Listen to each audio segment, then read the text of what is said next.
gonna do this in our like most high on allergies edition. All right, homies. All right.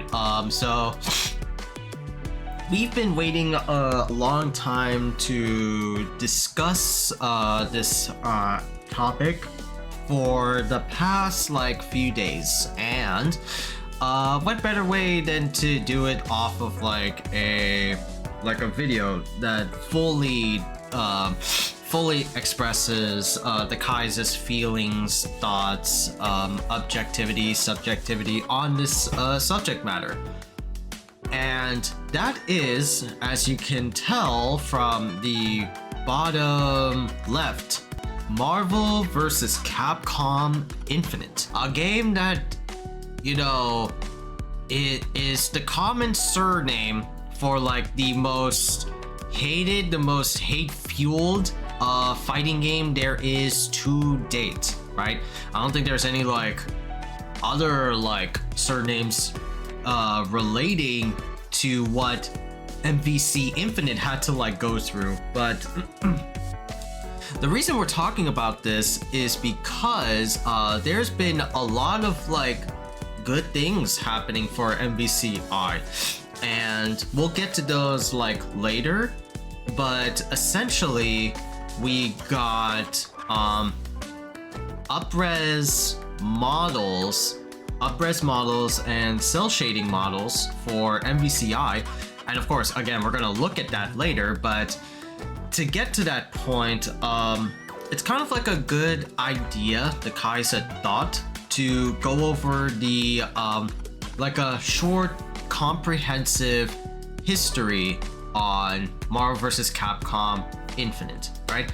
So yeah, I think I told this story or this history briefly plenty of times in the Khaiza's like I think this like started in like college life. Yeah, like in college life. MVCI is Marvel vs. Capcom Infinite, and like, you know, the actual name of the latest Capcom versus game in the series. And a lot of people were like super wowed when it first premiered at a PlayStation Expo, like before Sony had like all the all the, what was it, the Gen Z like tricks and trades like directs are now prominent in today's era. 2016 PlayStation Expo was the year where we got a hella killer announcements for PlayStation games, right? A few of them to note is Street Fighter V with Akuma at Season 2? Or he was like the start of like Season 2, right? Because a lot of people were like looking forward to his dandelion ass. Yeah, that was it. That was Akuma's first time. There was also Windjammers 2. No, not Windjammers 2. Oh, it was Windjammers for the PlayStation 4. Yeah, it was for modern consoles. And then the big news that happened in that expo was Marvel vs. Capcom Infinite, with the big like CG trailer showcasing a character that had not been in a Marvel vs. Capcom game at all, was X from Mega Man X. All of like most of the Marvel vs. Capcom games had like Zero because of Keiji Inafune, who loves like the character, who designed the character, I believe, but never X. So it was so like hyped to see X in MVC, in a new MVC game. And then we had Ryu, we had Iron Man Classics, and then we had another new character, Captain Marvel, Miss Marvel, whichever. Well, not like the new Miss Marvel, not Kamala Khan, but the Carol Danvers, yeah. And so a lot of fans were like both happy for MVC Infinite, but also very worried. So it was like a mixed feeling sort of like reaction. And then we would get later on later on, like I think like small things around that time along the way, but essentially the big like Marvel vs. Capcom Infinite announcement was in E3 of 2017, where Marvel vs. Capcom Infinite announced, our game is running like smoothly. We got these new mechanics of the Infinity Stones. We got new announcements of characters like Captain America, Morrigan, and then we have the biggest announcement of that E3 2017 was the big expansive story mode. Marvel vs. Capcom was going to have a cinematic story mode to compete in similar franchises like Mortal Kombat, and of course Street Fighter also had that one as well, which was a Shadow Falls. It's still like like that Shadow Falls is like, it's okay but not great. There was still like a lot of problems. That announcement was also very hype because we're looking forward to play it, because on that announcement they announced a demo for the game. And that's where a lot of negativity negativity and where a lot of problems started to arise. People were seeing about MVC Infinite. The story mode was very small. It was basically serving as a prelude chapter to the story mode in MVCI.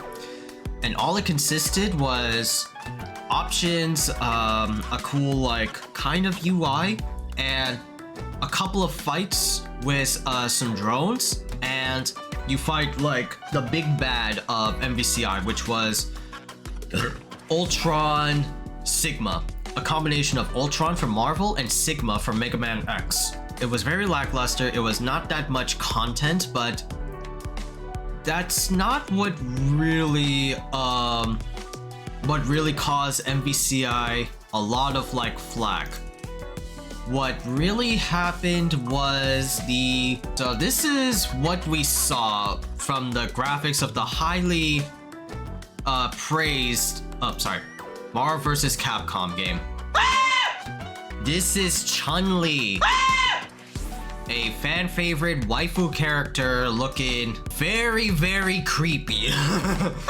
It was definitely it was so haram that it doesn't even want to be considered haram. This was the graphics of Marvel vs. Capcom Infinite, and people were pissed. Not just Chun-Li, but to name a few. Let's see, Dante, right? Everybody remembers Dante from the Devil May Cry series. This is what he looks like in character portraits. Brother, he looks so like disgusting. A lot of MVC Infinite's early path of self-destruction, as we would like to coin it, was all about like the graphics, the surface level, the content of MVCI. And it did not just it was not just that, but it was also that this game was also concerning to a lot of MVC fans, for there was no X-Men. There were no signs of any like Wolverine, Magneto, Storm, to name like a few, Cyclops, Psylocke. Well, they weren't there in MVC3, but there was nary none of fabled X-Men characters from the Capcom Versus games. And all the fans were like, wait, where are the X-Men? The X-Men were the highlight of these Capcom Versus games, right? Started all the way in like Children of the Atom, so what happened to them? And soon we found reports and interviews of the missing MIA X-Men. And who better to tell the story than Peter Rosas, who many are not familiar with, but many of the FGC knows him as Combo Fiend. Prolific Marvel vs. Capcom 3 player, known for his wild Spencer plays and She-Hulk plays. He worked at like Capcom at the time, so he was like living the dream over there. The X-Men were a very sensitive topic for a lot of those guys at Capcom being interviewed. And so under the pressure, well, it could be assumed like under the pressure, Peter Rosas said this about the X-Men. Or like to paraphrase, right? If you were to really think about Magneto is a function. Bruh. Right? Magneto is a function because he has an 8-way dash, right? We have Captain Marvel. So Captain Marvel is like Magneto because she has an 8-way dash. So you can play her.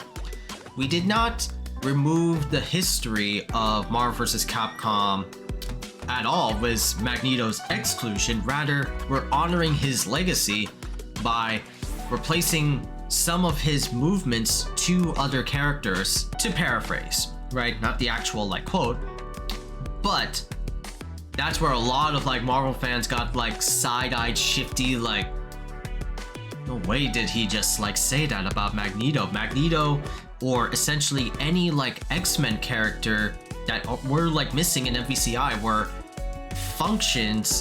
treated as functions rather than actual characters. And of course, right, in topic of like characters, the roster is like a big important thing in fighting games, right? I have like my Marvel vs. Capcom 2 shirt, a goated like roster at the time, and from what I've heard is that the roster picks both Marvel and Capcom, because Capcom definitely got like some weird runs in that side of the spectrum. Yeah, some people said that like the picks for the roster were based on kind of like underutilized characters from the previous game. So we had characters like Arthur, Nemesis, Frank West, Hagar, Zero. Who else was like there? Yeah, like based on not on popularity, no, for the Capcom picks, rather underutilized, which is technically kind of like false, because you know Zero made it back because Zero's like top tier. Spencer was pretty like A tier in that game. Hell, Spencer is almost close to even like S tier because of like Parsec like Marvel. Man can do like one-hit combo like loops with select assists, you know? He's a universal point character. Makes sense for Nemesis and Arthur. Hagar, although he is like a Cane Blue River character, right?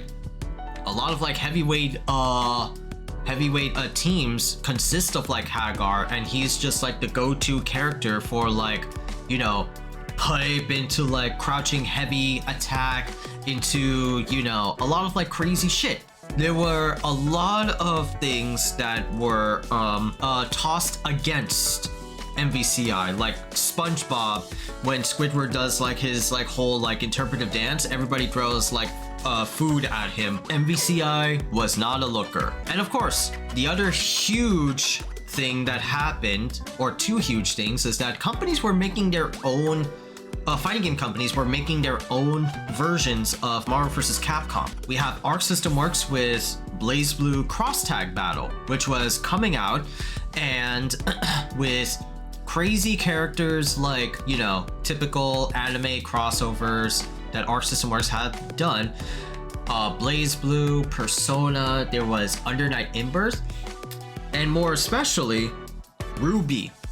So, you know, the Red Rooster, Rooster Teeth's webisode series, that got a lot of people a buzz. And the other crossover game that is under Arc System Works, Dragon Ball FighterZ. A Dragon Ball 3v3 fighting game with assists, so it's an assist-based fighter, and it was made by Arc System Works. So it looks beautiful. It looks like authentic to the source material. Everybody was super wowed and amazed with Marvel Dragon Ball Fighters 3, which essentially what it was. It was Marvel vs. Capcom 3, but with Dragon Ball characters.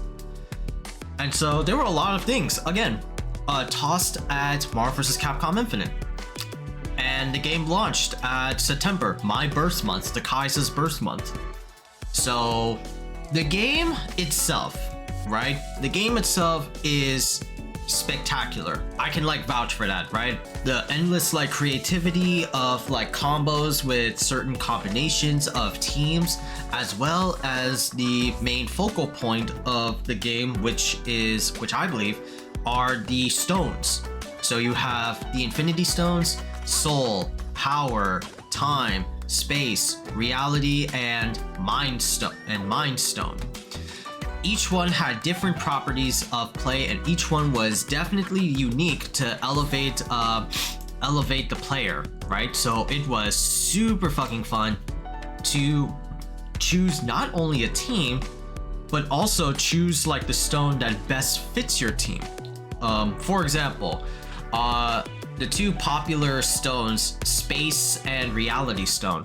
Reality Stone would create projectiles if you just press the stone button, but there is also another mechanic where if you are low on life or if your partner is dead, you can activate a mechanic called Storm Surge.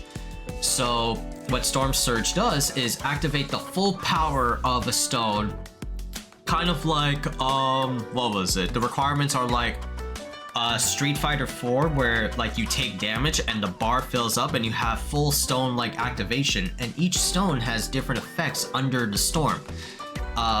For let's say again Reality Stone, each button that you do creates a projectile AoE type of like thing. I don't know if AoE would be applied here, but you know, varying from like lightning bolts to to like a Sub-Zero-esque floor of ice, whereas Space Stone, it draws the button regularly, it draws opponents into you, and the storm effect is that the opponent gets trapped in a box and they can only move in that box, right? So in a game like Marvel vs. Capcom, where aerial movement and ground movement are essential, the box was very, very crucial. So the gameplay is pretty like spot on. The only problem was that the graphics weren't that great. And so Marvel vs. Capcom Infinite launched at September and ran all the way until I believe November/December, where they announced that they would have DLC packs for upcoming characters, right? And they would have a character pass which included Black Panther, Sigma from Mega Man X, Monster Hunter. That was the first set. And then the second set would have Black Widow, Winter Soldier, and Venom. So you would have, that is your character pass, and the game like launched with those characters in the winter of that year, and they were pretty cool as well, right? A lot of like nerfs happened, right, for Reality Stone, kind of like maybe for like Space Stone. There were like some nerfs for like Dormammu and Dante and Zero. So it was pretty like nice for MVCI in terms of gameplay. But again, the overarching problem with MVCI is like the lack of content, the low, very questionable roster. The story mode is ass. I played that shit like 2 times. The story mode, it was it was really like one of the worst story modes that I have played for a fighting game. Just terrible dialogue, just not enough energy, favoring more on Marvel's side than like Capcom's side more than anything. So it was just very, very rough. The backlash of getting Marvel vs. Capcom Infinite, though, was that you would be denounced as a Capcom shill. When you're called that, like a shill is like you love like the game or you love like the company of like said game no matter what ill deeds that they have like done, right? And you became like a target on your back, like, ew, you like this game? You like this shitty looking game? I'm like, yeah. I put this up like in like my college room, and I was kind of like a prophet. Well, not like prophet that like I have like good precognition or post-cognition. I think like post-cognition, maybe. Yeah, but I would put this up in like my college's like game room, and then I would just like play by myself, and if anybody wants to join, but I was like the only one that was like playing Marvel vs. Capcom Infinite because I like the game's mechanics, you know? I didn't care about like the graphics. I played like the story mode like once. I was like, okay, cool, never again. Even though I did it for a revisit on this channel, but having and owning and liking Marvel vs. Capcom Infinite meant you were a unapologetic Capcom shill, and you have like no soul sort of thing. Luckily, like I didn't get that a lot, but it's like, yeah, it's like liking MVCI is like liking mayonnaise on pizza. So time has passed, and we were all expecting like, you know, it's a fighting game, so Marvel vs. Capcom, despite of like how it like looks, right, and the lack of like content, was going to be featured at like EVO of the next year, EVO 2018. It did not make the cut. It got favored by Dragon Ball Fighters and BlazBlue Cross Tag, which BlazBlue Cross Tag didn't even come out yet at that time. It got like one trailer back in like that EVO year, and it didn't have any like signs of a release date. So that was like the comprehensive history of MVCI. Although it got like a small like update, which was mostly just bug fixes, I think like a few years ago, but it was nothing really like, you know, crazy like, oh my god, a battle balance, or oh my god, a new update to a game. That's crazy. No, nothing. Just tumbleweed.